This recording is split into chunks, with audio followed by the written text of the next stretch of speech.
예수님께서 이제 지난 시간에 성령을 보내주신다고 말씀을 하셨습니다. 그리고 이분이 좀 우리가 다 이해할 수 없는 방식으로 말씀을 하셨어요.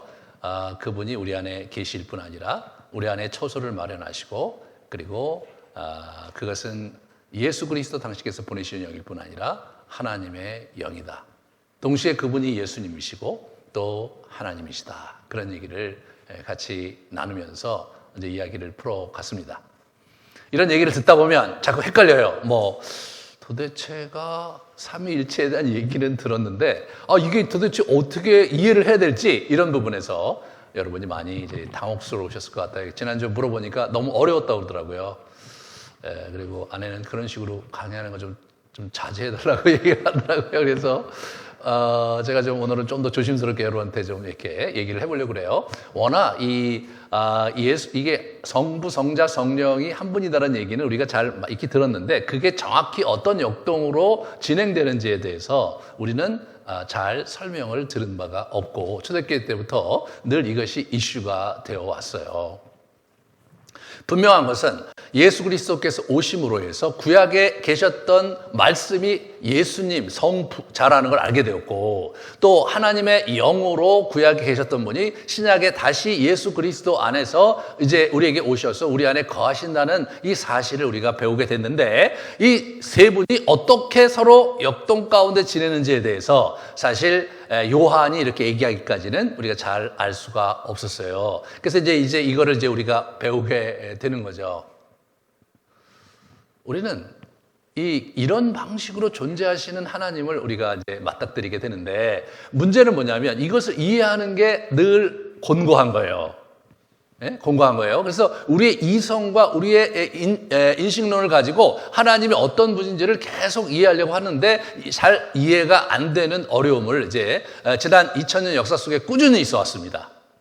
삼위일체 하나님이 뭐냐? 이제 어떤 분은 이렇게 설명하시는 분이 있어요.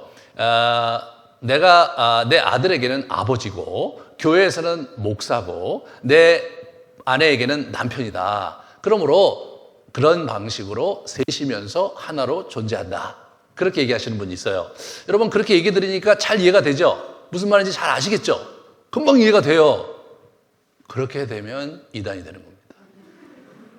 그러니까 하나님의, 이 삼위 하나님에 대해서 설명을 우리의 갖고 있는 이성으로 그것을 설명해 내려는 시도가 있었는데, 설명을 해갖고 사람들이 그런 거야 이렇게 이해할 수 있으면 그게 아니었어요. 왜? 하나님은 이 땅에 존재하시는 분이, 존재하는 방식으로 존재하시는 분 아니거든요. 자연계의 그 어떤 비유도 성삼위 하나님의 존재의 신비를 다 유비로 설명할 수 있는 게 없는 거예요. 그러므로 하나님의 존재의 어떤 그 신비를 그런 비유로 설명하려는 많은 시도가 역사상 이단으로 이렇게 밝혀진 거예요. 그러면 도대체 하나님이 어떤 분이냐, 이런 부분에서 우리가 당혹스럽지 않을 수 없죠? 초대교회 때 그것을 어떻게 찾아갔느냐? 성경에서 이제 내가 갖고 있는 경험을 성경을 보고 이렇게 찾아갔는데, 성부와 성자 하나님이 동등하시다. 그렇게 동등하시다. 그럼 어떻게 동등하시냐? 이런 부분에서 참 곤고한 거예요. 그리고 또 성령도 동등하시다. 그런 거예요. 동등하신 거예요. 세 분이 구별이 되는데, 아까는 구별이 안 되잖아요. 아버지와 아들과 그 목사라는 이것은 이렇게 구별이 안 되잖아요. 그냥 한 분이시잖아요. 근데 역할이 좀 다를 뿐이죠. 역할이 다른 게 아니라 위격이 다르다. 펄슨이 다르다. 그런 게 성경에서 나와 있단 말이에요. 근데 그게 뭐냐? 그럼 어떻게 돼요? 설명이 안 되는 거예요. 설명이 안 되는 거예요. 그냥 그런 거라는 거예요. 그럼 어떻게 그거를 규정을 했느냐? 무엇이다라고 얘기할 수 있는 사람은 없는 거예요. 하나님을 만나고 교제해서 이분은 이런 분이다라고 이렇게 성경에 나와 있는 표현 이상으로 설명할 수 있는 사람은 없는 거예요. 왜? 인간의 언어로 그분을 표현하기가 한계가 많기 때문에. 그래서 무엇이다라고 설명하지 않고 무엇이 아니다라고 설명을 한 거예요. 그래서 이제 어떤 사람들이, 초대교회 이단들은 굉장히 똑똑한 사람들이었어요. 아주 이성적으로, 철학적으로 완전히 교육받은 사람들이었거든요. 그러니까 그걸 설명하려는 시도가 있었던 것이죠. 어떻게 하나가 셋이 되냐? 역할이 다른 것이다. 그게 납득이 돼요?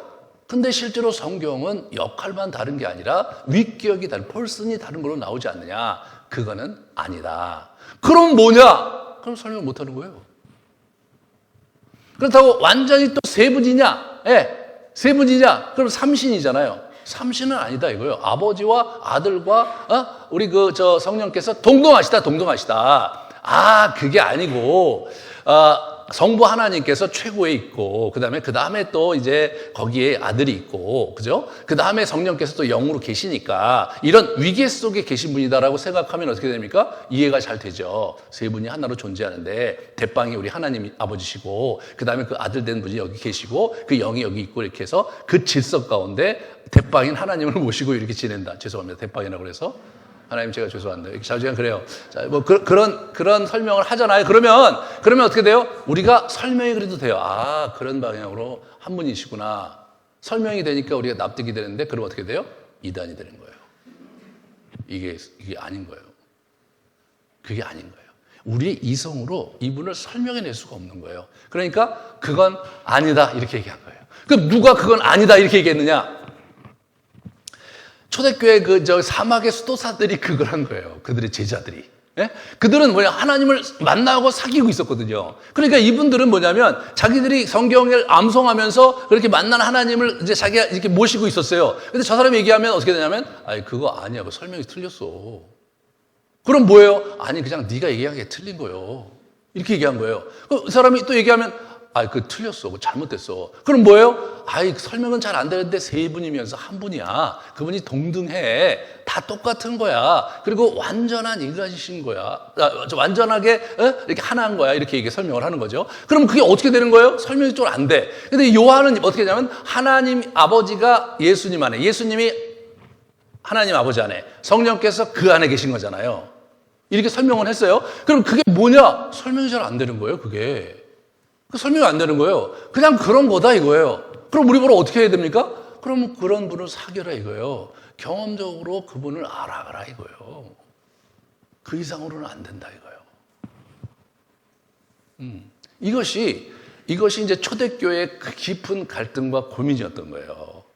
그래서 그때는 뭐냐면 이게 삼일째 신학이라는 이 선언인 자체가 이렇게 아웃라인을 크게 그린 거예요.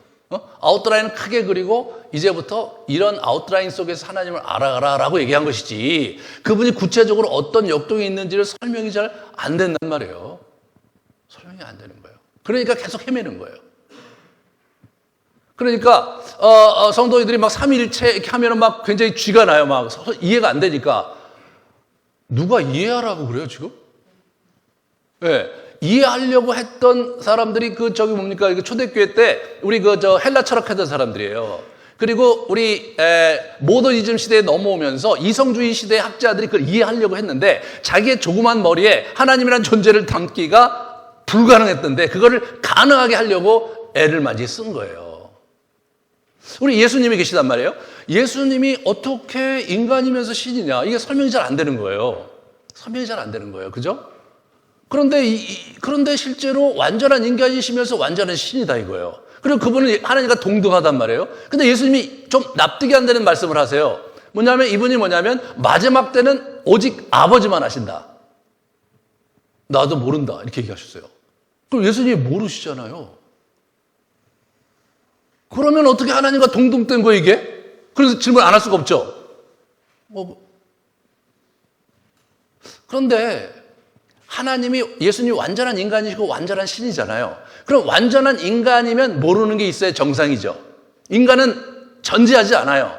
신은 전제예요. 그죠? 그러니까 이분이 모른다고 얘기하는 게 맞는 거예요. 네? 맞는 거예요. 예수님의 인성과 신성인데 인성 예수는 모르는 거라고 얘기하시는 거예요. 그러므로 예수님은 모르는 게 있다. 이렇게 얘기하면 어떻게 돼요? 그건 또 잘못된 거예요. 예수님은 신성도 갖고 계시잖아요. 그러니까 이게 켈빈이, 여러분 좋아하는 우리 켈빈이 어떻게 얘기하냐면, 그거는 예수님의 인성에 따라 그렇게 말씀하신 것이다라고 해결을 했어요. 그 인성에 따라 그렇게 얘기를 했다? 그러면 어떻게 인간인, 인성인 예수는 모르고 그럼 신성은 알았다는 말이냐? 알은 거죠. 그럼 어떻게 인성은 모르고 신성은 아냐? 그럼 어떻게 돼요? 그럼 아무 말도 못하는 거예요. 더 이상 설명할 수가 없는 거예요. 설명할 수가 없는 거예요. 분명한 것은 예수님이 완전한 신이라 이거죠. 완전한 인간이라는 거죠. 그러면 이분이 완전한 인간이라는 게 도대체 뭐냐? 이것도 굉장히 이제 어려운 거예요. 그럼 막 이제 십자가상에서 거기서 막 엘리 라마 사박다니면서 하나님이 왜 나를 버리십니까? 그런 얘기를 했단 말이에요. 그러면 그걸 몰랐단 말이에요, 이분이?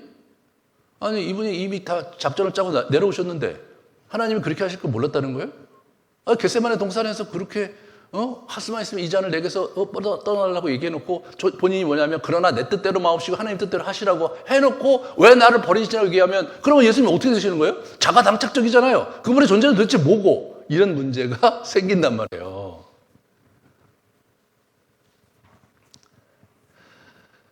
그러니까 어떻게 된 거예요? 이게 굉장히 어려운 숙제인 거예요. 그래서 초대교회 그것 때문에 박 터지게 싸웠어요. 그래서 이제 우리는 다 모른다. 하지만 이거는 아니다. 그죠? 예수님과 하나님과 성령께서는 하나시고 동등하시고 그러면서 세위격으로 존재하신다. 거기까지를 우리가 아는 거예요. 그럼 나머지는 뭐냐면 나머지는 그분을 사겨라 이거예요. 그분을 알아라 이거예요. 그 이상은 설명이 안 되니까. 자, 그런데 하나님만 그런 건 아니에요. 여러분 우리 인격적인 존재를 알아갈 때는 동일한 이슈가 생겨요. 그래서 우리가 가령 예를 들어서 내가 어떤 분을 소개하는 데 있어서 그분에 대한 객관적인 데이터를 가지고 이분은 나이가 어떻게 되고 이분은 사진을 볼 때 지금 아직까지 젊은 티가 나고 이분은 사회적 경력이 어떻게 되고 이분은 어떤 분하고 결혼했고 이분은 자식이 어떻게 되고 자식은 지금 몇 살이고 어디서 하고 이런 형태로 그분에 대한 객관적인 데이터를 쭉 그 사람에 대해서 가져왔다고 합시다. 그리고 그 데이터를 보고 나서 이 사람 이런 사람이네 라고 할 수 있는 부분은 지극히 부분적이죠. 그 다음에 어떻게 되냐면 그 사람을 사귀어야 되는 거예요. 이런 데이터를 갖고 계신 그분이 내가 추측하기에 이런 분인 것 같은데 만나보니까 그게 그런 의미였구나를 그때 알아간단 말이에요.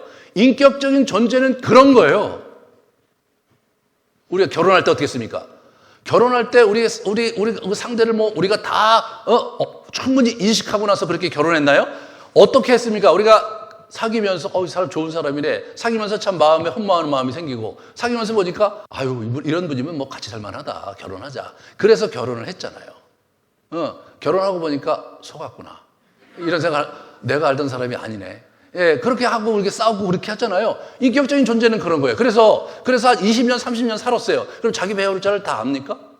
몰라요. 때때로 낯설어져요. 제 아래 이 사람이 이런 사람이었나? 이렇게 갑자기 제가 당혹스러울 때가 있는 거죠. 어떤 때는 굉장히 험하다가 어떤 때는 너무 착하고 그런 어떤 그 경계선상을 왔다 갔다 하는 거예요. 옛날엔 이랬던 것 같은데 왜 지금 이렇게 나오는지 그 설명이 안 되는 게 너무 많단 말이에요. 그럼 그걸 설명하려고 하고 그 사람을 이해하려고 하는 것보다는 우리 어떤 태도를 가져야 되냐면 받아줘야죠. 또 잘 이해는 안 되지만 또 마음이 힘들었나 보네. 그죠? 그럼 툴툴 털면서 그래 그럼 내가 어떻게 해줄까? 그렇게 하면서 받아주는 거죠. 다시 말해서 인격적인 존재는 사랑으로 알아가는 거지 지식으로 알아가는 게 아니잖아요. 우리 하나님은 인격적인 존재이시기 때문에 요한도 그 정도 설명하면 됐다. 이게 설명 다 한 거예요. 이게 지금 이게 지금 제가 얘기한 삼일체에 대한 설명이 다예요. 이게 그런데 그거를 학자들이 그 이상으로 발전시킨 이유는 우리 이제 이단들이 나와서 이상한 소리를 많이 했기 때문에 그런 거 하나. 두 번째로 자기도 모르니까 자꾸 얘기한 거 둘. 그런 거예요. 그런 거예요. 그러니까 이제 우리 하나님이 어떤 분이시다. 셋이면서 하나인데 다 설명은 안 되지만 좌우지간 이분은 사랑이 많고 내가 만났을 때 보니까 때때로 어려울 때도 있지만 만만하실 때도 있고 때로 정말 깊은 은혜를 주실 때도 있는 그런 분인 거예요. 그러니까 그런 분을 우리가 사귀고 그런 분을 섬기고 사랑하면 되는 거예요. 그죠? 사랑하면 되는 거예요. 사랑으로 알아가야 될 분인 거예요. 우리의 배우자를 사랑으로 알아가야 되듯이 우리 하나님도 사랑으로 알아가야 되는 거예요. 하지만 이런 신론을 갖고 있는 종교는 지구상에 없어요. 그게 가장 큰 차이인 거예요. 다른 것들은 다 인간이 만들었기 때문에 심오한 철학적 체계를 갖고 있고 설명이 대단합니다. 대단합니다. 예. 그러니까 훨씬 더 설득력이 있어요. 기독교는 나 자신도 예수를 믿는 게 신기할 정도로 설득력이 없어요. 여러분 그렇지 않아요? 내가 믿어갖고 하나님을 알고 있는데 도대체 어떻게 알았는지 설명하려면 좀 당혹스러워요. 어떤 분은 심지어는 뭐냐면 내가 예수를 언제 믿었는지도 잘 몰라요. 다니다 보니까 언제 믿었어. 안 믿는다고 하기에는 정말 믿고 있는데 믿는다고 하기에는 어느 시점에 믿었는지가 또 헷갈리는 거예요. 그런 분들 있잖아요. 근데 어느 시점에 믿었어. 또 그것 때문에 해갖고 구원론 이단이 나타나갖고 네가 언제 믿었는지 모르는 것은 너 천국에 아직 안 간 거다 뭐 이런 이상한 얘기를 하는 거예요. 그거는 인식론적 자기가 자의식을 갖고 그거를 알아차린 시점을 모른다 뿐이지 우리는 인간이고 우리는 영혼이 있는 존재고 우리는 영과 영이 만나기 때문에 때로 그 시점에 뭐 할 수 있는 거죠. 그냥 사귀다 보면 내가 사랑하는 거를 어느 순간 알게 되는 거잖아요. 그렇잖아요? 예. 제 아내를 처음 만났을 때 그냥 후배라 그냥 그런가 보다 다녔는데 어느 날 너무 심각해갖고 제가 간사했을 때 자꾸 너무 우울하다고 그러더라고요. 그래서 제가 만나서 따로 얘기를 하는데 왜 뭐가 힘든지 얘기를 안 하더라고요. 그래서 제가 따로 이제 좋은 찻집에 와서 얘기를 잘 시켰어요. 자기 얘기를 안 해. 근데 무슨 얘기를 하냐면 드디어 얘기를 했는데 자기 과에서 한 친구가 자기를 쫓아다닌다는 거예요. 어떻게 할지 모르겠다는 거예요. 그래서 제가 근데 그 얘기 듣는데 제가 기분이 나빠지더라고요. 기분이 되게 나빠져. 그래서 제가 일단 적당히 얘기를 하고 유보하고 아직 사귀면 안 된다 이런 얘기를 제가 했어요. 왜 했는지 모르겠다. 그리고 집에 가서 생각해 보니까 제가 괜히 기분이 왜 나쁘지? 왜 저 후배가 어떤 사람이 쫓아다니는데 왜 기분이 나쁘냐 말이에요. 그때 제가 어떻게 알았냐면 내가 저 사람 좋아하는구나. 그때 아는 거예요. 예, 내가 좋아하리라고 생각을 안 했거든. 나이 차이도 많이 나고. 그래서 이게 그럼 이걸 어떻게 해야 되지? 그래서 6개월 동안 기도하고 제가 최종적으로 결론을 내서 데이트 신청을 한 거거든요. 그러니까 이제 이런 부분에서 우리는 어떤 사람을 좋아하는 시점도 불분명해. 어떤 것을 내가 좋아하는지를 깨달은 시점은 분명한데 그런데 이 사람을 언제부터 내가 좋아해갖고 이 사람을 생각하고 있었지? 이를 몰라요.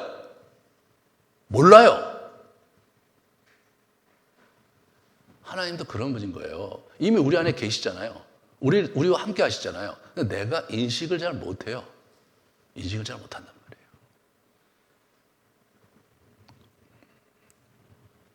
그래서 요한은 그걸 어떻게 설명하냐면 그런데 이분이 우리를 사랑하시기 때문에 이분이 우리에게 그렇게 계시하신 이유가 뭐냐? 그게 이제 우리 나오는 거예요. 그죠? 그래서 14장 요한복음 14장 16절에서 17절 23절 한번 보여주세요. 네.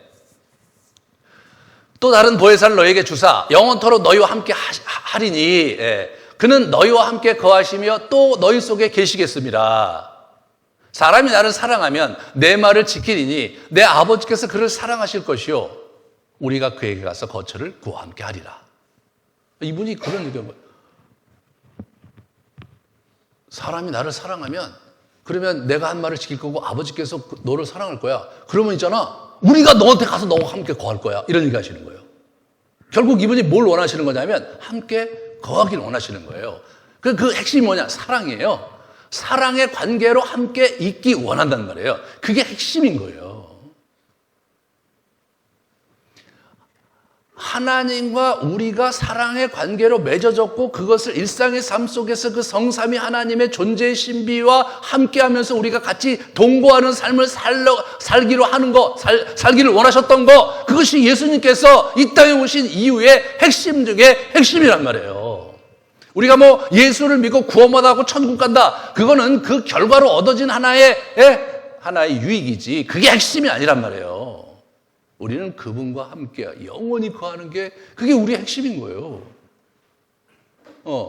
그런데 우리가 예수를 믿는다고 하면서 그분의 만남에 대한 실체감 없이 뭐 기도는 열심히 하는데 왠지 그분은 나하고 함께 하시지 않는 것 같은 느낌을 계속 갖고 그렇게 우리가 살아가고 있다면 이게 신앙생활이 거기서 문제가 생긴 거예요. 왜? 우리는 살아계신 하나님을 섬기니까. 어떤 우리 동양 종교는 뭐 수행을 하고 막 돌을 닦고 그렇지만 그러나 각 자기의 교주를 만나는 데는 없거든요. 또 또 만날 필요도 없고 그의 가르침이 필요한 거지. 그렇잖아요? 우리는 뭐예요? 그분의 가르침을 넘어서서 그분을 뵙기 원하는 거. 왜? 그분이 우리와 함께하기 원하고 우리도 그렇게 살기 원하기 때문에. 그게 기독교란 말이에요. 그게 기독교예요. 그게 빠지면 뭐예요? 빠지면 아무것도 아닌 거예요. 우리는 빈 껍데기인 거예요. 그 실체감 없이 신앙생활 하니까 오래 다녀도 교회를 다녀도 이게 좀 잘 안 되는 거예요. 어떤 때는 안 나가도 될 것 같아. 교회 같은 데 안 나가도 될 것 같아. 근데 여러분이 정말 하나님을 사랑하고 하나님 여러분을 사랑하는 거 아시잖아요. 미안하죠, 그 양반이. 여러분, 인간적으로 그냥 하나님 아니어도 여러분 정말 여러분을 사랑하고 좀 아끼는 사람이 있다. 그 사람하고 정식으로 만나는 모임이 있는데, 근데 거기 안 간다. 그러면 미안하지 않아요? 그럼 미안하죠. 그러면 연락이라도 할 거 아니에요. 죄송합니다, 오늘 못 가겠다고.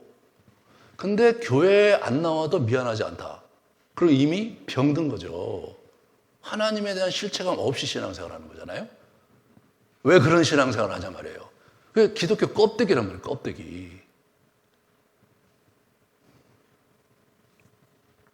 그러면 도대체 어떻게 그분을 만날 수 있고 어떻게 그분을 누릴 수 있고 그분과의 관계를 붙잡을 수 있는가? 그게 15장 얘기예요. 그게 15장 얘기예요. 그분은 어떤 방식으로 우리에게 개입하시고 우리는 어떤 방식으로 그분을 만날 수 있는가? 그 얘기가 15장 얘기란 말이죠. 자, 우리 15장으로 이제 넘어가겠어요. 이 구약의 포도원 이야기가 나와요. 포도원 얘기가 나오는데 구약에서 얘기하는 포도나무와 포도원 얘기는 부정적인 거예요. 이스라엘 백성에 대한 한탄인 거예요. 자, 우리 이사야서 5장을 같이 볼까요?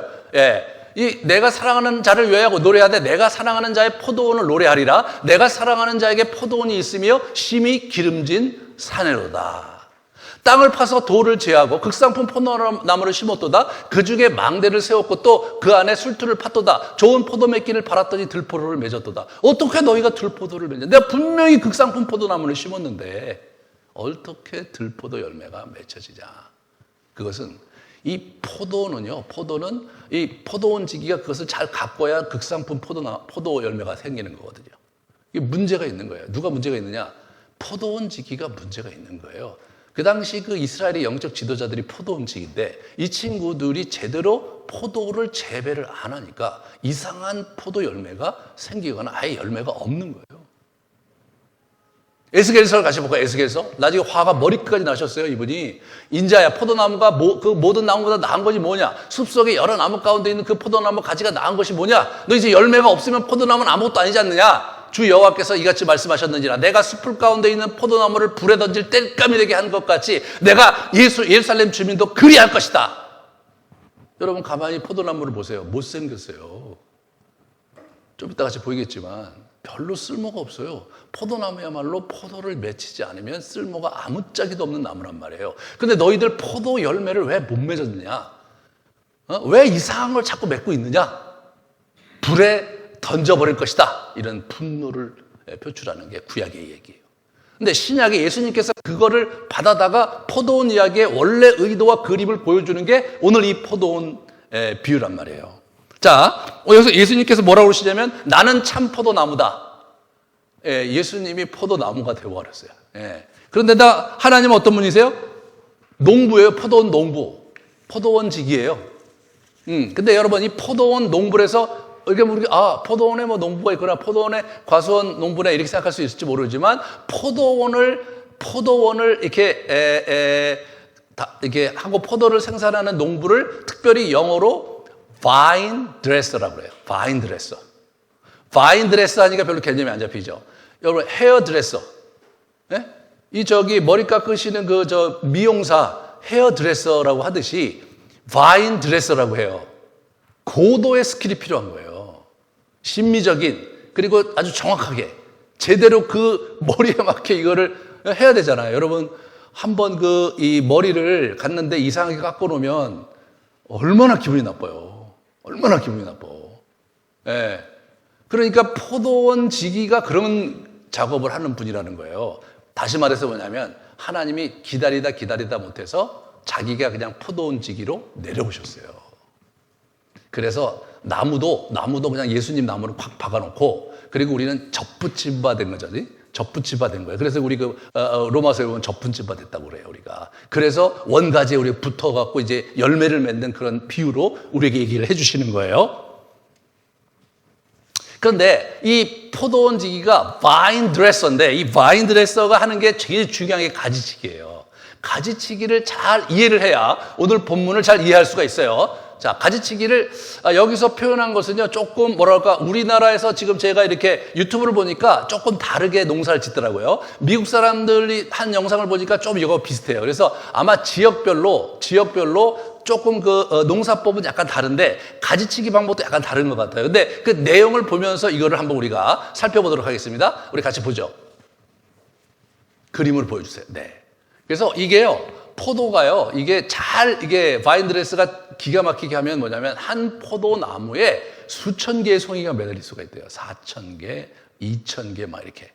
저게 한 나무 이거를 만들면 저렇게 많은, 예? 뭐 30kg가 넘는 수확량을 가져올 수 있는 게 포도나무인 거예요. 그러니까 포도원지기가 어떻게 드레싱을 하느냐에 따라서, 예? 그렇게 하느냐에 따라서 이게 포도 생산 양도 다르고 질도 다른 거예요. 자, 그 다음 걸 보여주세요.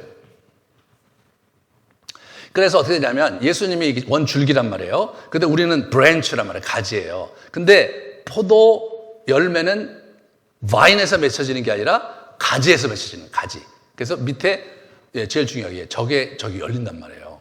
그러니까 이제 이 가지를 어떻게 잘 드레싱 하느냐에 따라서 어떻게 잘 다루고 가꾸느냐에 따라서 극상품 포도 열매가 맺어지는 거예요. 그 다음에 이렇게 보세요. 그걸 저렇게 하는 거예요. 그러니까 처음에 이제 봄에 아직 싹이 나기 전에는 그 이전에 이제 가을에 이렇게 포도 거두고 나서 계속해서 이 친구가 이제 성장을 해갖고 저런 여러 가지 이렇게 곁가지도 만들어지고 또 불편한 여러 가지 불필요한 그러한 순들이 많이 나왔다가 저렇게 돼 있대요. 그걸 저렇게 잘라내는 거예요. 그 다음에 이렇게 보시면, 그 다음 걸 보여주시면, 그래서 이렇게 만들어요. 아주 볼성사납게 만들어요. 네? 저렇게 해서, 어떻게 되면 저렇게 해서 일단은 내가 올해는 농사를 이 가지하고 내가 승부를 보겠다. 이 가지를 통해서 내가 한번 포도송이를 만들어 보겠다라고 결정을 하는 거예요. 실제 그런 표현을 해요. 오늘 본문에서 16절에 보시면요, 아주 재미난 표현을 하세요. 뭐라고 얘기하냐면, 너희가 나를 택한 것이 아니요 내가 너희를 택하여 세웠나니 이는 너희로 가서 열매를 맺게 하고 또 너희 열매가 항상 있게 하려 하여 내 이름으로, 이렇게 나오죠. 내가 너희를 택했다. 너희가 나를 택한 것이 아니라. 무슨 얘기입니까? 이분이 바인들에서 첫 번째 싹이 나기 전에 그거를 다 정리를 하면서 올해 농사는 이 친구하고 하겠다라고 정한 거예요. 네? 그러면 그 가지를 갖고 승부하시는 거예요. 그러니까 여러분, 내가 가지일까? 아닐까? 이런 생각 하실 필요가 없는 거예요. 여러분이 가지예요, 가지. 다만 열매를 맺느냐, 못 맺느냐의 어려움이 있는 거죠. 자, 그런데, 이게 이제, 두 번째 거를 잘 보셔야 돼요, 두 번째 거. 두 번째 가지치기가 있는데, 이게 그 다음 걸 보여주세요. 그 다음에 이게 저렇게 이제 저분이 저렇게 해서 그냥 쭉 이렇게 하는 거예요, 저렇게. 예? 저렇게 쭉 하는 거예요. 그러니까 굉장히 볼상사나워요. 하나님께서 우리를 저런 식으로 드레싱 하시는 거예요. 근데 우리는요, 저걸 보면 굉장히 아주 그냥 볼상사납고 그냥 너무 초라하고 너무 거칠고 그렇잖아요. 아주 외모는 형편없어. 그러니까 우리가 그게 긴장이 있는 거예요. 네. 이분을 우리한테 가지치기가 막 이렇게 하는데 나는 그게 싫은 거예요. 내가 막 번창하고 내가 좀 더 우아하고 멋있길 원하잖아요. 그 다음 걸 보여주세요. 그래서 이제 저렇게 잘하면 그걸 자르는 거예요. 저를 자르는 이유가 뭐냐면 가지가 번창하잖아요. 재밌는 것은 뭐냐면 그냥 놔두면 열매를 하나도 안 맺는데요. 예? 그래서 계속해서 영양분이 공급하잖아요. 지가 그냥 여기저기 막 계속해서 곁가지를 뿌리고 막 이파리를 크게 하는데 실제로 열매는 하나도 걷지를 못하는 거예요. 그러니까 이걸 잘라야 되는 거예요. 그러면 이게 여러분과 제가 가지잖아요. 그걸 자르는 게 얼마나 싫어요. 나는 지금 이렇게 멋있게 가고 싶고, 우거진 덩굴을 이루고 싶고 말이에요. 번창하고 싶은데 계속 와서 잘라. 진짜 쉽지 않은 거죠. 저게 프루닝인 거예요. 여기서 얘기하는 깨끗하게 다른 게 저거예요. 그래서 여기 보시면 이제 여기 보시면 열매를 맺지 아니하는 가지는 아버지께서 그것을 제하해 버리시고, 그래서 쭉 가다 보면 얘가 번창은 했는데 열매를 못 맺잖아요. 그걸 잘라버려야 돼. 왜냐하면 그걸 놔뒀다가는 열매를 아예 안 맺으니까. 그래서 한 마디, 두 마디, 세 마디 있어서 이걸 잘라야 돼요. 내가 이 친구는 좀 두께가 이러니까 여기를 잘라야 되겠다. 저걸 자르게 하는데, 재밌는 것은 뭐냐면 굵은 거일수록 잘라버려야 돼. 새로 그 해에 난 싹이 훨씬 더 잘 영향을 맺는다는 거예요. 그러니까 뭐냐면 자기가 굵은 놈은 오히려 자기의 격가지를 계속 생산하니까 열매를 안 만들려고 그러고, 굵기가 작은 거, 그러니까 어떤 영상을 보니까 이 볼펜 굵기 이하는 놔두고 볼펜 굵기 이상은 다 잘라버리더라고요. 자기 몸만 키운 애 가지는 끝장이 나는 거예요. 그거를 잘라내는 거예요. 제거해 버린다가 영어로 프룬. 이게 뭐냐면 가지치기예요. 이게 가지치기 한대, 가지치기. 그리고 이제 그 다음에 무릇 열매를 맺는 가지는 더 열매를 맺게 하려 하여 그것을 또 가지치기해. 이게 무슨 얘기냐?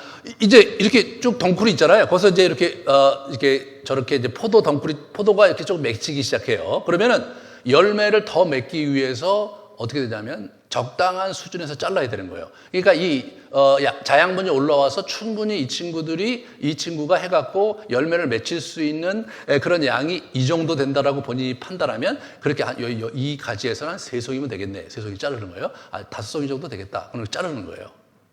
그리고 더 이상 큰 거를 막는 거예요.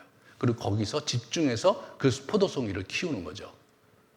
그러니까 본인이 포도송이를 많이 맺히겠다고 욕심을 부린다고 될 일이 아니라, 이게 포도원 지기가 그걸 잘라버린다니까요. 누구를 위해서? 자기를 위해서, 열매를 위해서 우리를 자르는 거더라고요. 우리 이렇게 생각하는 거예요. 하나님이 나를 위해서 뭘 하실 거라고 생각하는 거죠. 그렇잖아요? 네. 하나님께서 나를 통해서 뭘 하실 거니까 내게도 좋고 하나님께도 좋고, 그런 걸 우리가 생각을 많이 해요. 근데 우리 경험해 보신 분은 알겠지만, 오래 신앙생활 하시는 분일수록 하나님은 내 편이 아닐 때가 좀 많다. 그리고 내가 기도했는데 그 기도를 안 들어주실 때가 또 많은 거예요. 네. 내가 원하는 대로 되기보다는 내가 원치 않는 방향으로 될 때도 또 많은 거예요. 우리는 그 불만이 있어요, 불만이. 근데 그게 바인드레스가 하는 거예요. 왜? 나는 싫어, 그거. 그 가지가 있으면 내가 원하는 열매를 실하게 맺기가 어려워. 자르는 거예요. 근데 재밌는 건 뭐냐면, 어떤 가지는 또 이게 세 송이를 맺을 수 있는데 한 송이만 맺고 잘라놓잖아요. 이것도 또 문제가 된대요. 당도라든가 질에 있어서 포도가 안 좋대요. 과도한 영향을 또 섭취하기 때문에. 이게 굉장히 까다로워요. 그러니까 포도원 지기만큼 포도 덩쿨과 씨름하는 그런 형태로 해서 과일을 생산하는 사람은 없다는 거예요. 굉장한 긴장이 있는 거예요. 그러니까 처음에 시작할 때부터 마칠 때까지 계속해서 저걸 보고, 포도송이를 또 이렇게 이제 좀 너무 많이 달잖아요. 그러면 포도송이가 너무 많다. 송이가 많아진다. 그럼 그걸 또 잘라버려요. 자기가 원하는 양의 포도를 생산하기 위해서 그걸 잘라버려요. 버리는 거예요, 그냥.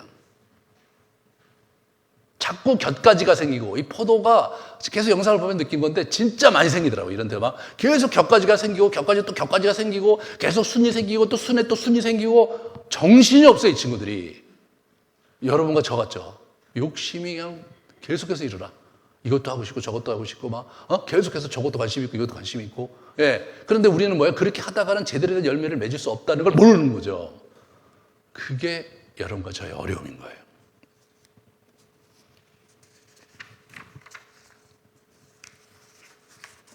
우리는 열매 맺기 위한 과정으로서 가지치기를 당해야 된다는 걸 받아들여야 되더라고요. 우리는 그분의 열매를 맺기 위해 존재하는 거지, 나의 인생의 열매를 맺기 위해 존재하는 게 아니라는 사실을 받아들이는 것, 그걸 우리는 순종이라고 그러는 거예요. 그걸 우리는 그분의 말을 듣고 그분을 따르라는 거예요. 네가 나를 믿냐? 그럼 나를 따르라. 그게 그 말이에요. 하나님, 내가 당신을 믿습니다. 그래? 그럼 자르는 거. 그걸 자르치면 어떡합니까? 우리 이렇게 되는 거죠. 이게 잘라? 그거 안 되는데요? 이렇게 되는 거예요, 우리가. 잘렸어. 진짜 하나님 너무 하시다. 왜 내 걸 또 이거 자르고 말이야. 맨날 우리가 그런 시간들로 만약 우리의 삶을 소비하고 있다면 그러면 우리가 제대로 된 열매를 맺기가 너무 어렵고 하나님도 우리를 보시기가 너무 힘드신 거예요. 우리는 그래서 열매를 맺기 위해서 연단을 하나님께서 하시는 거죠. 로마서 5장 3절서부터 우리 4절을 같이 좀 보겠습니다. 로마서 5장 3절서부터 4절. 잠깐. 그래서 그 다음 걸 보여주고, 그 다음 걸 먼저 보여주고 가야 되겠네요. 예. 자, 환난은 인내를, 인내는 연단을, 연단은 소망을 이루는 줄 안다. 그러니까 우리의 생에 있어서 우리는 빨리 좋은 열매를 맺을 거라고 생각을 하고 하나님의 열매를 맺을 거라고 생각하는데 이분은 그렇게 생각 안 해요.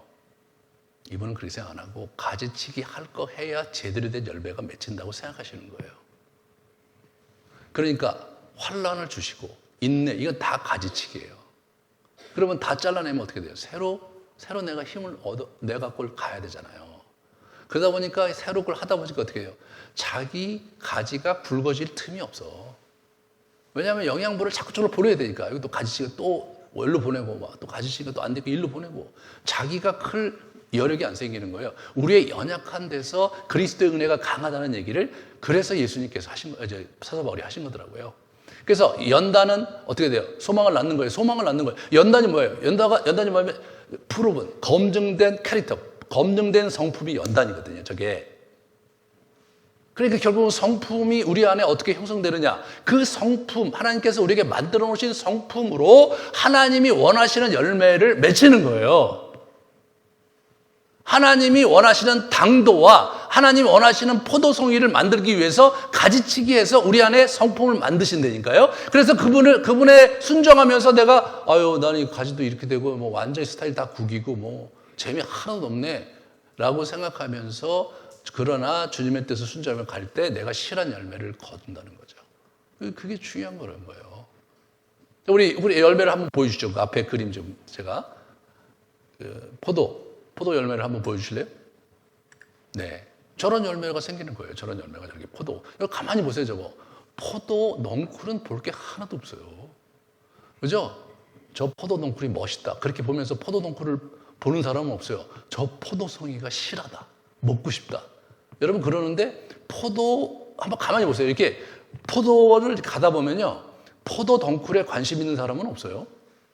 그래서 어떻게 맛깔스러운 포도송이가 생겼느냐에 관심이 있는 거죠. 하나님의 관심이 거기 있는 거예요. 근데 여러분과 제가 거기에 관심을 갖지 않고 우리 자신의 외양과 우리의 성취에 관심이 있을 때 굉장히 큰 어려움이 생기는 거죠.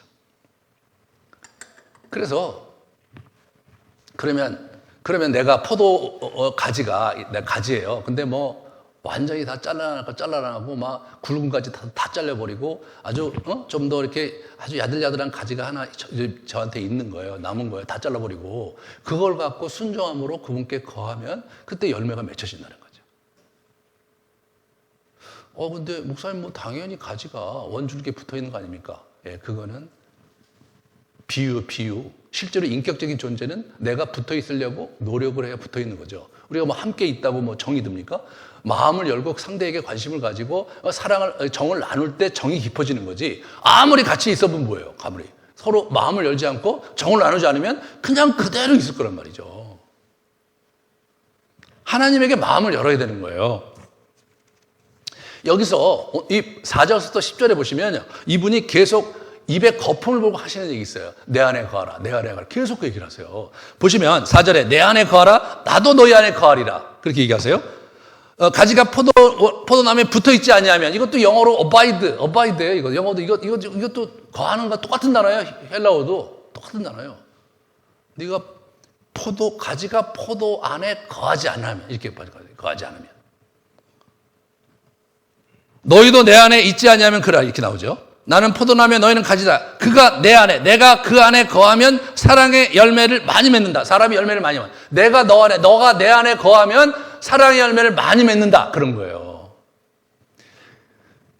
이게 진짜 어려운 거죠. 하나님이 원하는 사랑의 그 형태는 어떤 거냐면 하나님과 함께, 예수님과 함께 거하면서 예수님 안에서 공급된 형태의 사랑인 거예요. 휴머니즘과 조금 달라요, 색깔이. 예? 휴머니즘과 달라요. 어떤 면에서 기독교의 휴머니즘과 다른 여타의 그 자비의 종교, 이 일반적인 그 동양 종교에서의 자비와는 굉장히 차이가 있죠. 예? 이 종교 굉장히 그 자비가 훨씬 크죠. 우리는 자비가 있긴 하지만 좀 배타적이에요. 왜? 인격적인 관계가 있기 때문에 아닌 건 또 아닌 거예요. 그런 긴장이 우리에게 있는 거예요.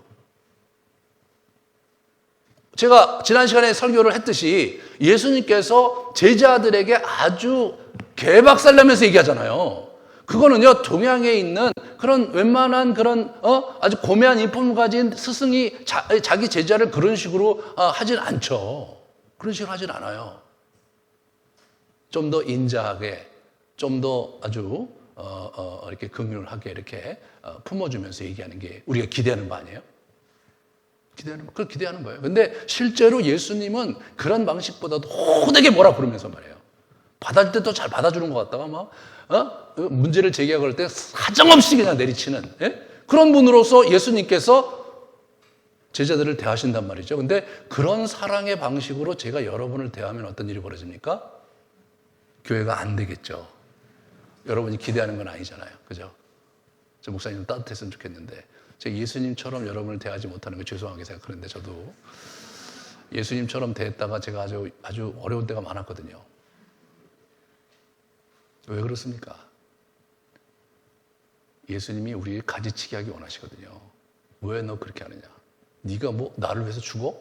배반이나 하지 마라. 그 얘기예요. 그래 놓고는 그러나 나중에 너 나 따라올 때가 있을 거야. 그렇게 얘기하시는 거예요. 그렇게 얘기하시는 거예요, 이분이요. 여러분 기도할 때 예수님께서 그런 방식으로, 여러분 예수님과 관계를 맺는 때 그런 방식으로 예수님이 여러분 지금도 그런 방식으로 관계를 맺고 계세요. 예? 그렇게 맺고 계세요. 아니면 우리 아브라함을 하셨던 방식대로 그냥 아브라함이 말 안 들으면 그냥 10년 그냥 보내시고 막 이렇게 그냥 허구한 날 그냥 아무 변화도 없이 10년을 그냥 보내시는 거예요. 그것도 한번 툭 치고, 그래서 안 되면 또 10년 더 기다리고, 이렇게 해서 자그마치 40년 기다리다가 이삭을 줬어요. 하나님께서. 예? 호되게 야단치지 않으면 시간으로 게임을 하시는 거예요. 그래도 그분은 40년 하고 나서 그 이후로 60년을 더 잘 사실 수 있었는데, 여러분의 생에 40년 허비하고 나면 뭐가 남겠습니까? 어렵죠. 어려워요. 그러한 긴장을 갖고 있어야 돼요. 응? 예수님도 지금 굉장히 날카롭게 얘기해요. 내 아버지가 와인 드레서다. 그게 포도원직이니까 나를 얼마나 잘 대해주실까 로 생각하면 그거는 실제로 예수님이 하고 싶은 얘기하고 다른 거예요. 나를 받아주시고, 받아주기죠. 사정없이 잘라버리는데 당해낼 수 있겠어요, 여러분? 여러분 인생을 사정없이 잘라내고 예수님처럼 사정없이 들이대고 말이에요. 그런 게 힘드니까 우리가 기도 안 하고 적당히 기기고 있으니까 하나님도 어떻게 돼요? 시간을 계속해서 2년, 3년 계속해서 보내시는 거예요, 이분이요.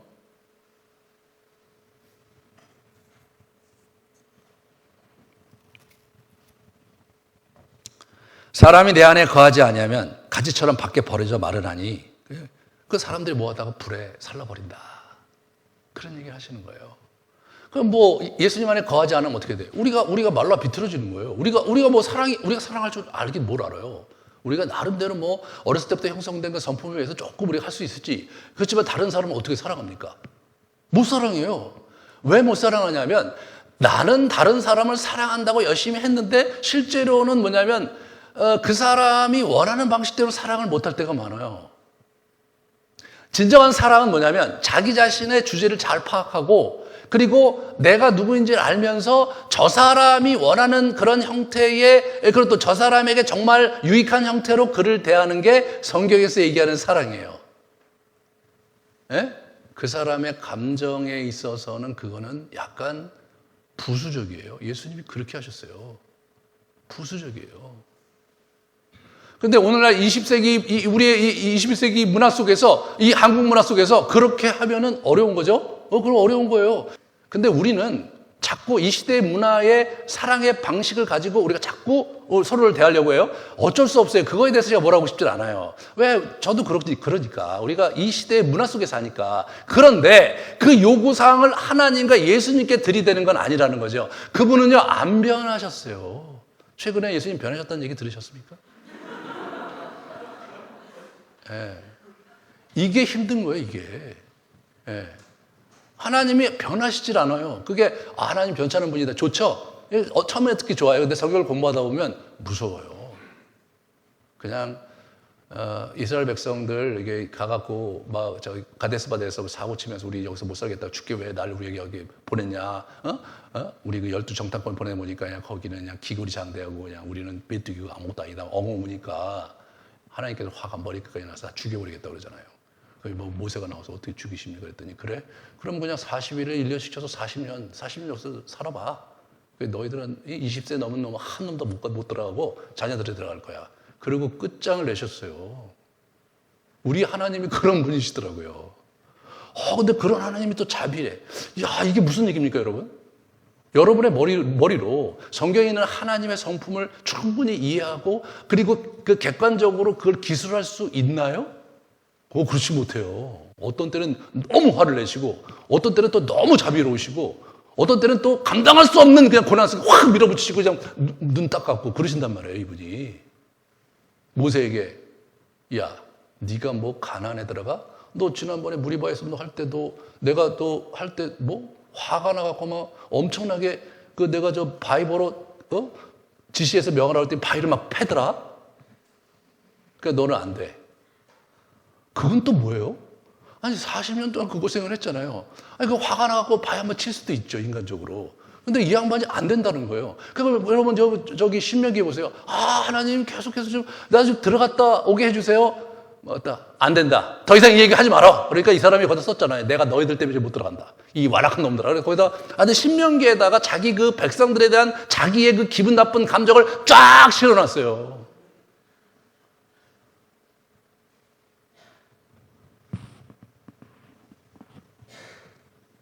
그러니까 우리가 이제 누구를 섬기는 거냐? 성경에 계시된 하나님을 섬기는 거예요. 우리가 만들어낸 또는 우리가 기대하는 하나님을 섬기는 게 아니라 그러니까 계속해서 우리가 뭐 해야 되냐면 가지치기를 해야 되는 거예요. 우리 하나님을 인식하는 데 있어서 자꾸 이거 내가 이렇게 생각했는데 이런 게 아니구나.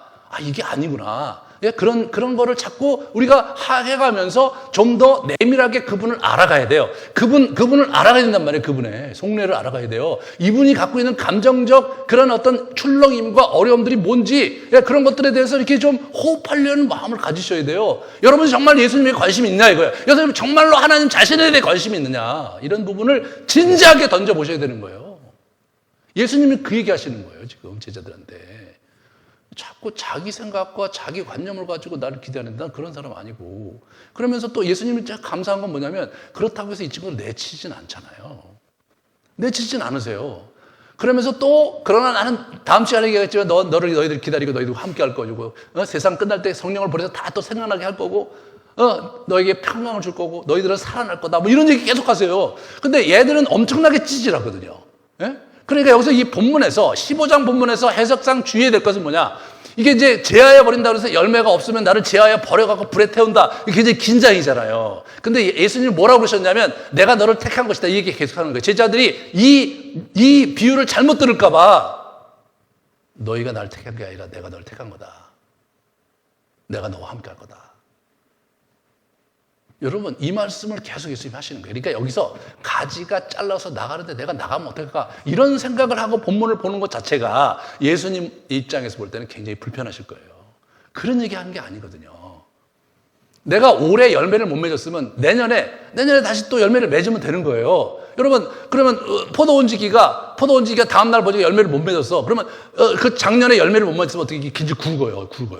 그러면 그 옆에 또 새로 이렇게 쭉 났잖아요. 굵은 거 잘라내고 그 가지를 다시 기대한단 말이에요. 여러분의 인생에 다시 세컨 찬스를 주시는 거예요. 계속해서. 그러니까 그 해에 아무 소득이 없었다. 그러면 또 예수님께서 힘드시겠지만 그러나 또 잘라낼 걸 잘라내고 다음 해에 봄에 다시 가지치기 할 때 그 우리 안에 있는 남은 그 그루터기 거기에서 싹이 나는 걸 보면서 거기에 기대를 거시는 분이 예수님이세요. 그게 바인 드레스가 하는 일이거든요. 아니 바인 드레스 그 가지를 다 잘라버리면 열매는 어디서 맺겠습니까? 예? 여기 예수님의 제자들이 거기 있는데 제자들을 다 잘라내면 누구하고 지금 얘기를 하세요? 지금 이 친구들은 지금 열매를 3년 동안 맺은 게 없어요. 기도도 제대로 못하고 예수님 누군지도 몰라요. 아무것도 몰라. 자기들이 원하는 것이 뭔지만 알아요. 그런데 예수님께서 그들에게 승부하시잖아요. 여러분, 그런데 예수님께서 오늘날도 여러분과 저와 승부하기 원하신단 말이에요. 여기서 그 메시지를 받아야 돼요.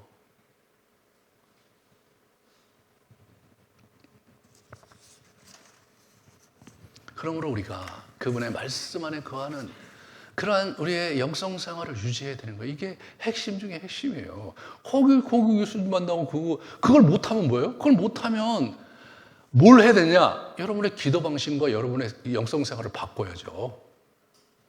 안 되는데 그러지 말고 내가 뭐가 잘못됐을까? 그걸 바꾸셔야 돼요. 그래서 그분을 알아가려고 하고 그분을 만나셔야 되죠. 그러니까 우리가 그걸 해보려고 애를 쓰는 거예요, 지금. 예, 애를 쓰는 거예요. 어떤 분이, 맨날 목사님 그런 얘기 하시는데, 제 아내도 이제 오늘 없어서 얘기하는 건데, 뭐 맨날 당신 똑같은 얘기 계속 한다. 똑같은 얘기 하는 얘기가 똑같은 얘기를 계속 요한이 하고 있고, 똑같은 얘기를 성경이 하고 있고, 똑같은 얘기를 안 되니까 안다. 이렇게 얘기를 하는 거예요.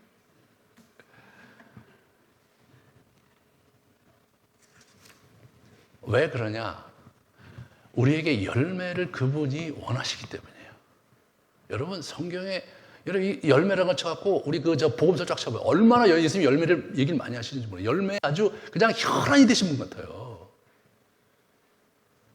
사도들이 성품의 열매에 대해서 우리에게 얘기 많이 했어요. 갈라디아서 우리 5장 19절에서 23절에 보시면 육체의 열매는 뭐냐? 음행, 더러운 것, 호색, 우상숭배, 주술, 원수 맺는 것, 분쟁과 시기, 분냄, 당짓는 것, 분열, 이단, 투기, 술 취함, 방탕 뭐 그런 거예요. 신문지상에 매일 보는 것들이죠. 사회면에. 뉴스를 보면 매일 그 얘기예요. 예? 매일 그 얘기야. 그러니까 그게 뭐예요? 그게 인생의 그런 역동에서 그분들이 예수 안 믿는 분들이 제일 중요하게 생각하시는 거예요. 그렇게 사는 거예요. 그렇게.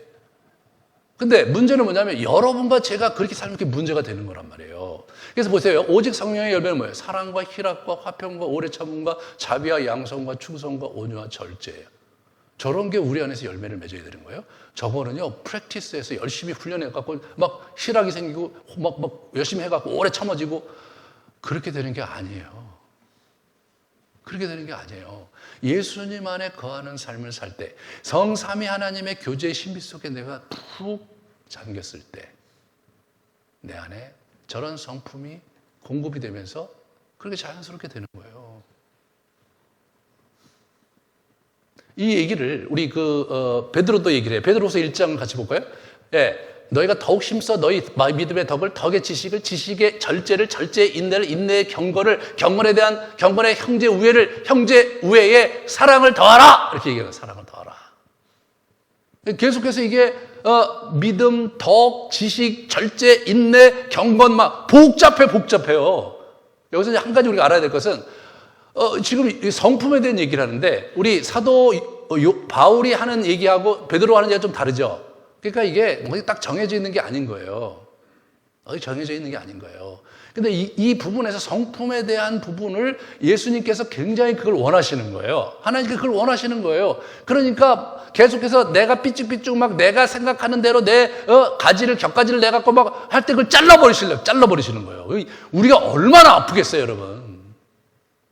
나의 야망과 내 원함, 그런 것들이 있는 상태에서 나도 좋고 당신도 좋고 막 그렇게 가야 되는데 어느 순간이 되기까지는요. 나중에 어떻게 되면 내가 좋은 게 하나님이 좋은 게 되고요. 하나님이 좋은 게 내가 좋은 게 되는 단계가 있어요. 근데 그 전에는 뭐냐면 내가 좋은 것과 하나님이 좋은 게 틀려요. 틀릴 때마다 어떻게 되겠어요? 하나님은 계속 잘라버리시더라고요. 제 인생에도 보면 엄청나게 잘라버리셨어요. 일로 가려면 이거 잘라버리고 저거 가려면 저거 잘라버리고 남은 거 보면 내가 진짜 받아들이기 너무나 힘들고 그러고 살았어요.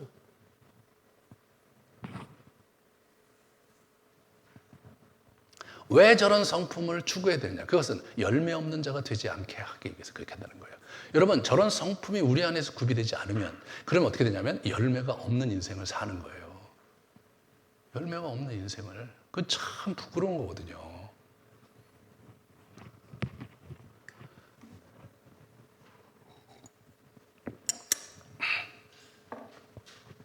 그러니까 어떻게 되냐? 오늘 예수님께서 얘기하시는 게 내 안에 거하라 이거예요. 내 안에 거하는 게 뭐예요? 그게 말씀 안에 거하는 거예요. 말씀 안에 거하는 게 뭐예요? 그게 사랑 안에 거하는 거예요. 사랑 안에 거하는 게 뭐냐? 예수님의 계명을 지키는 거예요. 그러면 이제 갑자기 힘들어지죠. 와, 이 계명을 또 지켜야 돼. 그게 여러분이 착각하는, 만약 그렇게 생각한다면. 그런 게 아니에요. 여러분, 말씀이 육신이 되어 오셨잖아요. 이 말씀을 묵상할 때 여기서 예수님을 만나게 되는 거예요. 그게 기독교의 초대교회 때부터 해왔던 영성의 핵심이에요. 여기서 하나님과 예수님을 만난다니까요. 그러니까 이게 지켜야 될 조항이 아니라 그냥 그 말씀 속에서 그분의 인격을 만나고 그분의 존재를 만나면서 이게 그냥 우리 안에 조금씩 스며들어오면서 우리 안에 거짓되고 문제가 된 게 서서히 이렇게 좀 빠져나가는 거예요. 빠져나가는 거예요. 그래서 여러분 커다란 물통에다가, 이게 투명한 물통에다가 거기에 이제 흙탕물이 막 이렇게 잉크를 가득 부어놓으면 그걸 빨갛거나 검었잖아요. 거기다가 물을 처음에 넣어요. 물을 넣으면 별로 그렇게 차이가 없는데 한참 넣고 물이 자꾸 이렇게 빠져나가면 나중에 한참 하다 보면 깨끗해지듯이 하나님의 사랑과 예수님, 성령의 존재 속에서, 하나님의 존재 속에서 우리가 계속 그 사랑을 계속해서 공급받다 보면 그러한 더러운 것들과 문제들이 이렇게 치유가 되고 회복이 되면서 그러면서 우리의 영혼이 정갈하게 바뀌어가는 거예요. 그렇게 해야 자연스럽게 내 성품이 맺어지고 그 성품이 맺어져야 정말로 열매 있는 삶을 사는 거예요. 그게 안 되면은 어려운 거예요. 뭐 외형적으로 엄청난 일이 일어날 수 있을지 모르지만 실제로는 안 되는 거예요.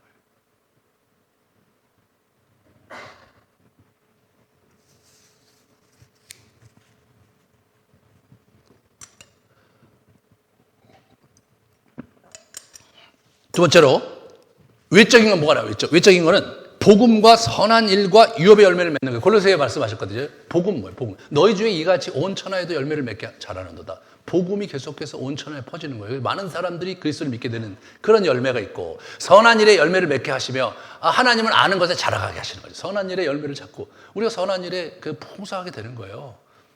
우리의 내면에 그러한 성품이 갖추어지면 자연스럽게 그렇게 되는 거예요. 네? 그렇게 하고 싶으니까, 누가 시켜서 그러는 게 아니라 하고 싶으니까 그렇게 되는 거예요. 예수님께서 뭐예요? 하고 싶을 때까지 기다려 주셨더라고요. 제자들이 기도하고 싶을 때까지 그냥 놔두셨어요. 기도하시면서 우리로 하여금 빛 가운데서 성도의 기업의 부분을 얻게 하시기에 합당하신 유업을 하나님께서 또 얻게 하시는 거란 말이죠. 이 복음의 전파와 선한 일의 우리의 열매와 유업의 열매가 같이 가는 형태의 열매가 맺어진단 말이에요. 그 핵심이 예수 그리스도 안에 거할 때 그렇게 된단 말이에요. 거함이 없는 신앙은요, 열매가 없는 신앙으로 가는 게 그게 일반적이죠. 무지무지 우리가 그분 앞에 머물러야 되는 거예요. 그러니까 이게 항상 기도하는 패턴을 만들고 매일매일 성경을 묵상하는 시간을 갖고 그러면서 이게 가야 되는 거더라고요. 예수님, 목사님, 매일매일 어떻게 목사님이나 그렇게 하지 우리는 어떻게 그렇게 하나요? 예, 그렇게 생각할 수 있을지 모르는데 여러분이 성경을 묵상하지 않잖아요? 그럼 다른 걸 묵상하고 살아요. 예? 다른 걸 묵상하고 살잖아요. 예? 여러분이 하고 싶은 것들, 예, 돈, 예, 또 여러분이 하고 싶은 운동, 또 여러분이 놀고 싶은 어떤 것, 여행, 이런 것들이 여러분의 삶을 지배하잖아요.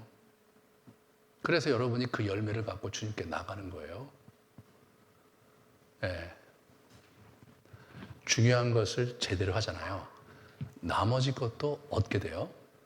중요한 것을 안 하고 나머지 것을 하잖아요. 나중에는요, 별로 얻는 게 없어요.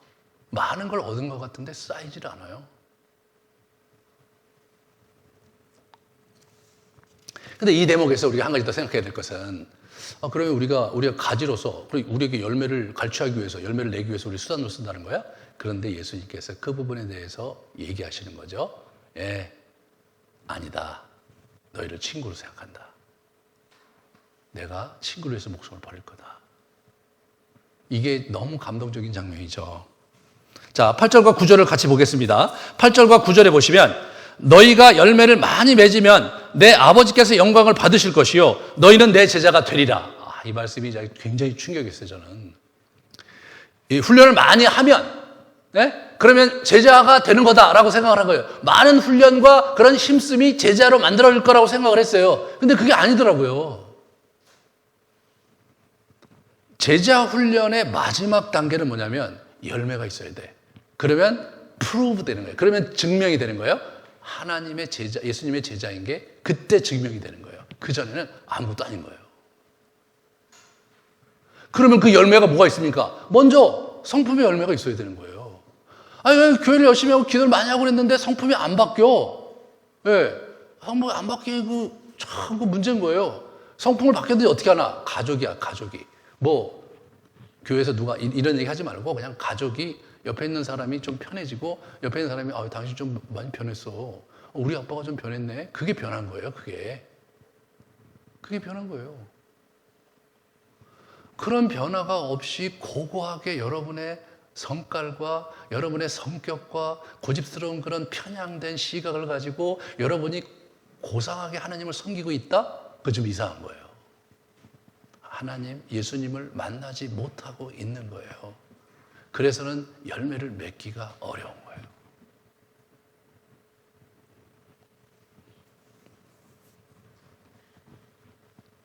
그래서 예수님께서 마지막으로 뭐냐면 그렇게 제자가 됐을 때 친구로 불러주시는 거예요. 그죠?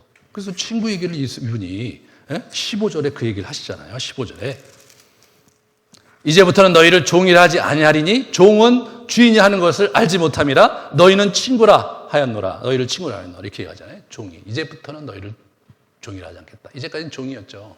이제까지는 팔로워였어요. 그죠? 이제까지는 제자였어요. 종이었어요. 근데 종이 아니라 이거예요. 이제부터는 내가 너희를 어떻게 되냐면 친구로 삼겠다라고 하시는 거죠. 제자 훈련의 마지막 고울이 뭐예요? 친구 되는 거예요. 그러면 어떻게 되는 겁니까? 그러면 열매를 많이 맺고 그분의 나라에서 우리가 함께 할 수 있는 거죠.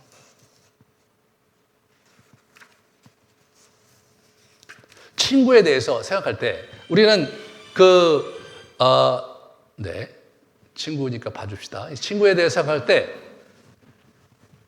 예수님께서 제자들만 친구라고 생각했다고 생각하시면 안 돼요. 뭐냐면 우리 알고 있는 나사로를 친구라고 하셨어요. 나사로를 친구라고 하셨어요. 제자들만, 12사도만 친구가 아니라 이분은 계속해서 친구를 삼고 다니셨어요. 세리와 이 죄인들이 예수를 친구 삼았어요. 여러분, 인생이요, 결국은 하나님 안에서 친구를 많이 만들어가는 거더라고요. 예수님을 친구 삼고 사람들을 친구로 삼아가는 거예요. 친구가 많아야 돼요. 서로가 동역하고 함께할 친구가 많아야 되는 거더라고요. 우리 교회가 그런 친구가 모인 곳이 됐으면 좋겠어요, 저는. 사랑이 이제 많고 이제 그러면 참 좋죠. 하지만 사랑이 많은 것도 한계가 있는 게 뭐냐면 진짜 사랑은 철이 철을 날카롭게 하듯이 그 사람이 갖고 있는 문제를 정말 정중하고도 분명하게 얘기해주고 그 사람이 변화되는 걸 도와주는 거, 이게 친구거든요. 그냥 뭐 덮어주고 사랑해주고 이런 것을 넘어서서 그것까지 가야 이 친구가 성장할 거 아니에요. 이 친구가 성장의 열매를 맺잖아요. 성품의 열매를 맺어야 인생의 열매를 맺는데 성품은 하나도 안 변한 채 받아주면서 이렇게 잘 가면 갈 수 있는데 그게 뭐예요? 친구가 할 도리는 아니에요. 그 친구 망하는 거잖아요. 망하는 거잖아요.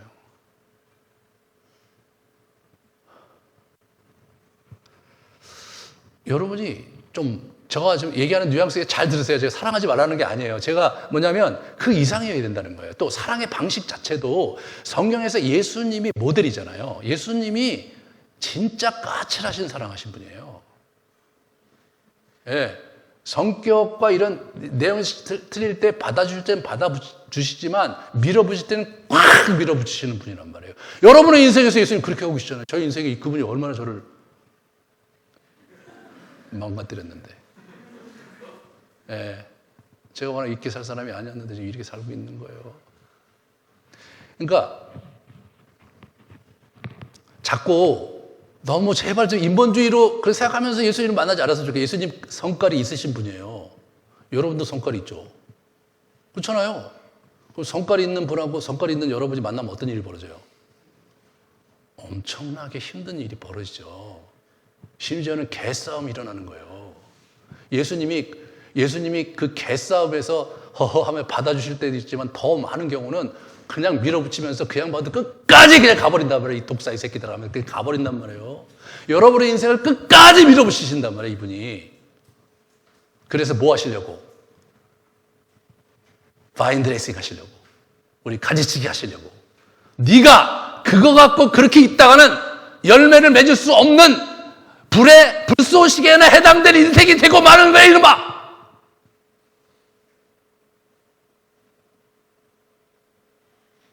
그런 예수님을 여러분과 제가 만나야 되는 거더라고요. 우리 교회에 나오시는 분들은요, 신앙생활 얼마 안 되신 분들보다는 오래되신 분들이 많아요. 여러분 신앙생활 하신 지 5년 안 되신 분들은 제 얘기는 그냥 그런 얘기는 없다 생각하고 넘기세요. 근데 여러분이 10년, 20년 교회 다녔는데 예수님한테 그런 호된 질책을 받지 못했다. 그거 진짜 심각한 거예요. 왜? 여러분이 심각하게 예수를 만난 적이 없는 거예요. 여러분이 진짜 생으로 그분과 맞닥뜨려 보면요, 그분의 고집과 내 고집이 만날 때 심각한 어려움이 생기는 거예요. 여러분 지난주 설교하고 그 지난주 설교를 한번 보세요. 제자들과 예수님의 대화가 그렇게 고분고분하지가 않으세요. 아주 까칠하세요, 이분. 까칠하세요. 그런 까칠한 말을 듣고 여러분이 주님 앞에 있을 수 있겠습니까? 그게 진정성이 있는 거예요, 그게. 그러니까 그분과 함께 거한다는 게 이렇게 생각해요. 뭐 그분이 나를 사랑하시니까 나는 그분 그 교제 서클에 들어가면 나는 얼마나 행복하고 복되고 막 얼마나 평안할까 막 그런 생각을 해요. 물론 그런 게 있어요. 하지만 어떤 날은 자식이 너는 뭐 이쪽에서 정령이 한번 콱 찌르고 우리 안에 막 죄책감을 막 씌워주고 막 하나님께서 막 마음에 막 짐을 막 짓눌림을 주시고 예수님이 그냥 말씀으로 꽉 쪼개잖아요. 그럼 어떻게 돼요? 쥐구멍을 들어가고 싶다니까. 쥐구멍에 들어가고 싶어요. 창피해갖고. 내가 이거 완전히 이거 정말 교만하고 진짜 문제 많은 놈인데 지가 뭐가 되는 것처럼 생각하고 살았었구나. 정말 이거 어떻게 해볼 도리가 없는 놈이네. 그렇게 되는 거예요. 저는 예수님 만나서 굉장히 편안하고 평강을 누리고 그래서 사는 분들 보면 좀 부러워요. 저는 예수님 만나서 고생 많이 했거든요. 그렇지만 그러한 골짜기를 지나고 나면 그분이 너무 좋은 거예요. 나중에는 그냥 뭐 할 수가 없는 거죠. 내 인생이 이렇게 망가진 거니까. 그냥 예수님 때 욕먹고 바보 되고 무시당하고 살 수밖에 없는 거지. 뭐 어떡하자. 이렇게 사는 거예요, 그냥. 저 자신도 존중받고 살고 싶고 저 자신도 그래도 좀 좋은 평가를 받고 살고 싶고 왜 그런 마음이 없었겠어요. 근데 그게 중요한 게 아니라는 걸 나중에 깨닫게 됐고 와 진짜 뭐 이런 거는 정말 예수님도 그렇게 당하고 사셨는데 뭐 여러분은 예수님보다 더 대우받고 살기 원하세요? 다음 시간에 얘기할게요. 그거 아닌 거예요. 여러분의 자아 때문에 가슴 아프고 속이 쓰리고 잠 못 이루고 그런 밤들이 지나가야 되는 거더라고요. 그래서 그냥 이 한국교회가 그냥 평안에 그냥 위로의 그냥 메시지를 굉장히 많이 전하고 저도 그렇게 하려고 애를 써요. 근데 이 본문에 와서는 그럴 수가 없어요. 이 본문이 그걸 얘기하고 있지 않아요. 그걸 얘기하고 있지 않아요. 그거를 사도 요한이 기억하며 산 거예요. 진짜 자기 가슴을 치면서 내가 이런 놈이었고 정말 쥐뿔도 모르고 예수님 쫓아다니고 사랑한다고 너블대고 다녔고 그런 얘기를 여기 알알이 써놓은 거예요.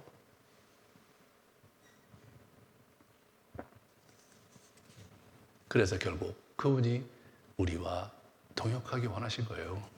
우리 로마서 8장 14절 17절 이렇게 보시면 우리가 하나님의 자녀인 것을 증언하시나니 자녀이면 또한 상속자 곧 하나님의 상속자요 그리스도와 함께한 상속자니 우리가 그와 함께 영광을 받기 위하여 고난도 함께 받아야 할 것이니라. 고난도 함께 받아야 될 것이니라.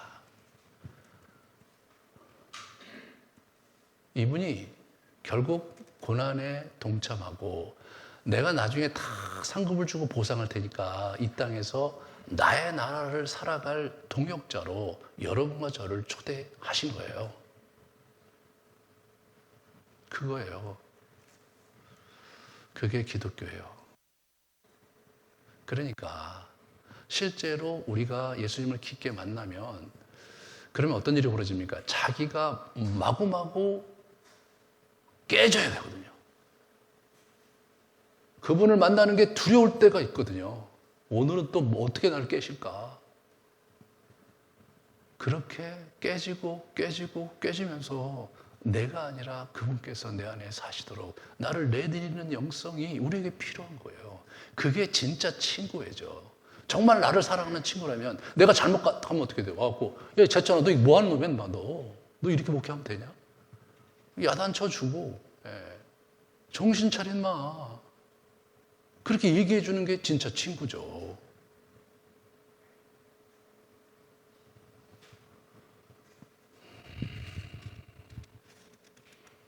그래서 그러니까 이제 뭐 여기까지 오늘 할게요. 또 지난주에도 막 많이 설교했다고 뭐라고 하셔서 더 이상 얘기를 안 했는데 아무튼 뭐 이 정도만 합시다. 근데 저로서는 개인적으로는 제가 이거 13년 준비해서 여러분한테 이 설교하는 거예요. 이 13장서부터 17장까지를 아껴두고 지금 하는 거예요. 처음에 시작할 때부터 이 본문 갖고 목회한 거예요, 제가.